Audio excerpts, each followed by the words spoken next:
Welcome to Mr. Bear Recaps. In today's video, we will be going through the 2009 action fantasy film, Avatar. Spoilers ahead, watch out and take care. In 2154, the Resources Development Administration aka RDA recruits Jake Sully, a paraplegic and former Marine. His twin brother Tom, who worked for the RDA, was killed, and now they need Jake as his replacement for the Avatar program on a planet called Pandora, because as his twin and his genome is the only one that can activate Tom's avatar. Jake agrees and is put in a cryosleep chamber where he sleeps for almost 6 years as the crew travels to the planet.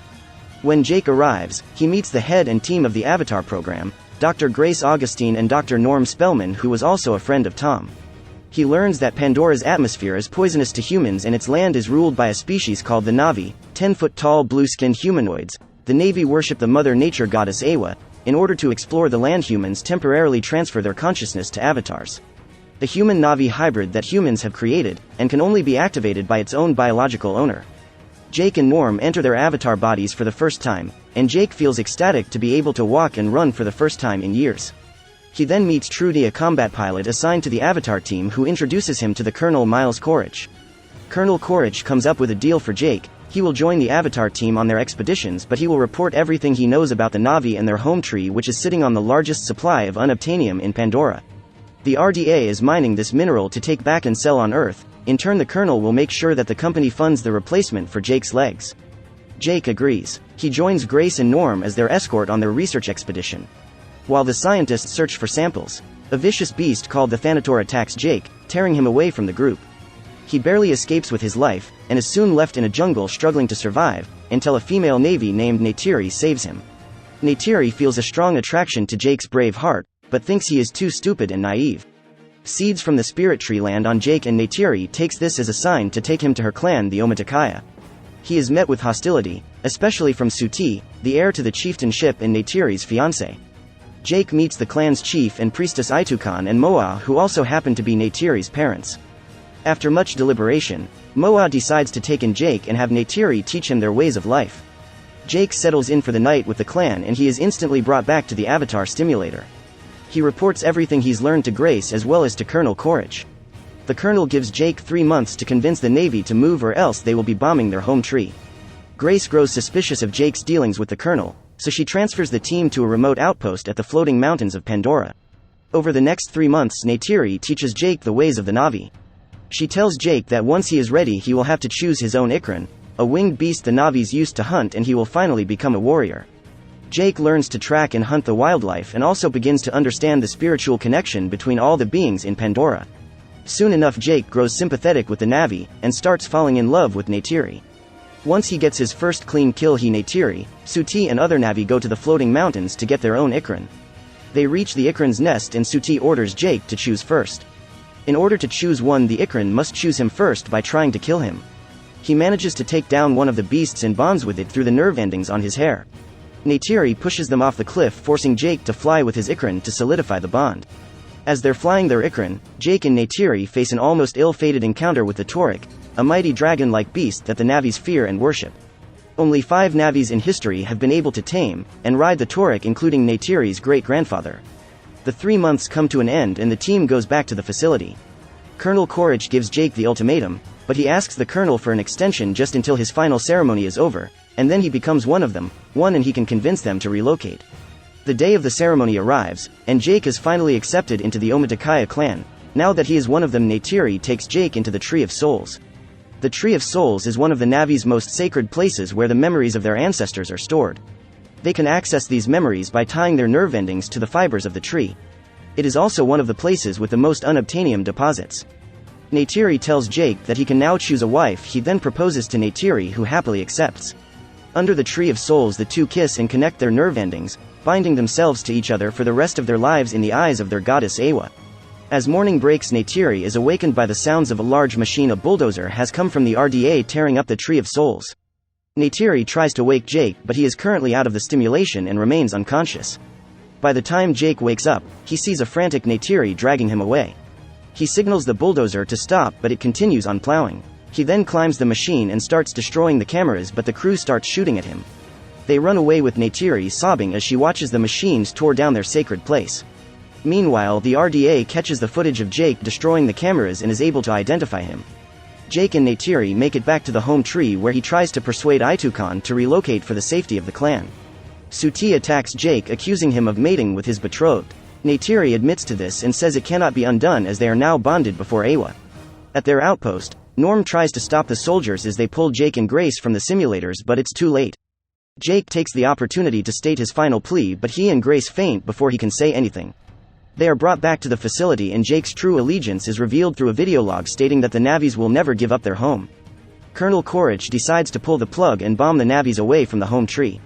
Grace then tells the company that they can't destroy the home tree, because it will destroy the biological neural network native to Pandora. The synapses connecting all of them together like one enormous brain. The RDA isn't fully convinced but agrees to give the team 1 hour to convince the Omadakaya to move. Grace and Jake regain consciousness in their avatar forms, and Jake starts telling them about the RDA's plans. He then admits that he was sent there as a spy, but now things have changed. Hurt by his betrayal, Neytiri lashes out at him and leaves. Jake and Grace are then taken captive. The RDA sends hovercrafts to the home tree and starts gassing them out. Refusing to run, the Omadakaya fights back, but their arrows are useless against the heavy steel of the crafts. The hovercrafts then fire the missiles at the natives and at the home tree. The tree immediately lights up on fire as the Navis make a run for their lives. Jack and Grace are tied to their post, unable to escape, until Maud approaches them. She sets them free, telling them that if they are indeed one of them, then they should help them. The firing continues at the home tree's roots, causing the trunk to finally break. The home tree topples over and kills 100 Navis by crushing them on the ground. Neytiri searches for survivors and finds her father with a shard to his chest. With his dying breath, he bestows upon her his bow and arrows and makes her promise to fulfill her duties.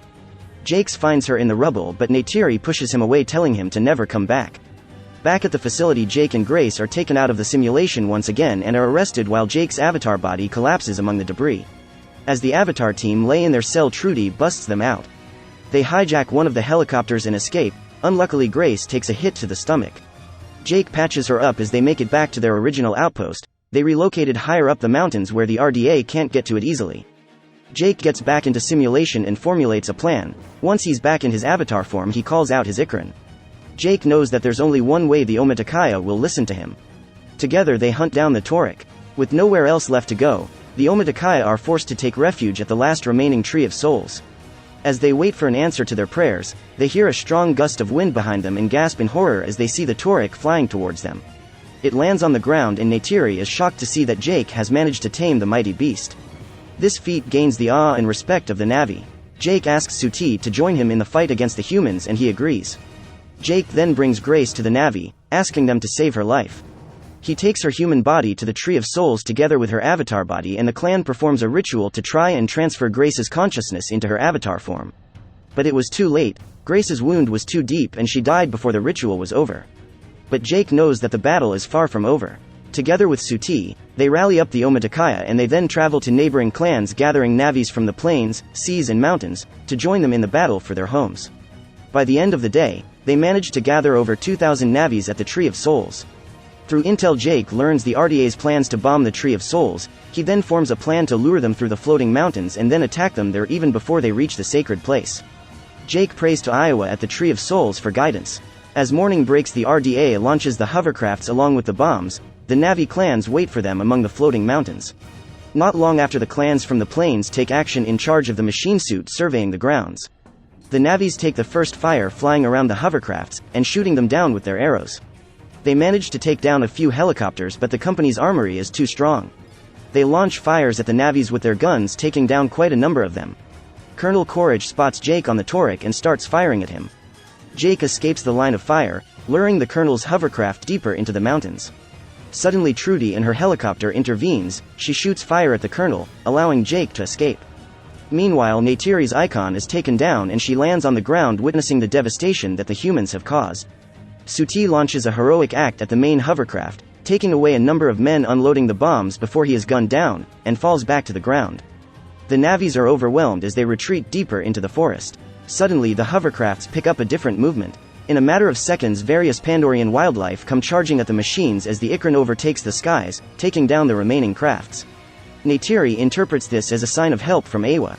Jake then lands on the main hovercraft carrying the bombs, and takes down their machine guns. He runs around the craft, expertly avoiding fire, and launches a grenade at one of the engines. The craft goes down and blows up among the mountains.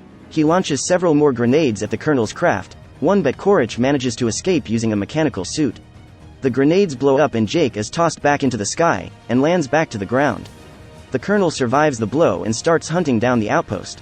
Korich reaches the location of the simulators just in time as Neytiri makes a launch at him. 1 Korich takes her down and traps her beneath the trunks of a tree. As he's about to stab her, Jake appears and fights him. Jake is able to hold him off, breaking his knife, and the protective glass around the suit. The Colonel gasps for air, and then starts targeting Jake's real body instead. He breaks open the glass of the outpost, and destroys the simulators. Jake stabs him on the neck as the Colonel drags his body. Neytiri frees herself and launches an arrow straight to the Colonel's heart. She launches another arrow to finish the kill. Meanwhile, Jake emerges from the simulator dragging his body to reach for the air mask. The poisonous air knocks him out, and he's unable to breathe. Neytiri realizes what's happening, and she climbs inside the outpost and puts the air mask on Jake. She sees his real body for the first time, and they hold each other close. Back in his avatar form, Jake and Neytiri find Suti, who begs Jake to kill him off, so that he would die a noble death. As he takes his last breaths, Suti acknowledges Jake as his brother, and passes the chieftainship to him. Jake accepts this with gratitude. The war is now over and the Navis have won. The facility is destroyed and the humans are sent back on their ships to Earth. Jake, Norm and a few other humans are given permission by the Navis to stay. Jake is now crowned as the new chief of the Omatakaya clan. On his new birthday, he is taken to the Tree of Souls with Neytiri, where they perform a ritual transferring his consciousness to his new avatar body. Thanks for watching.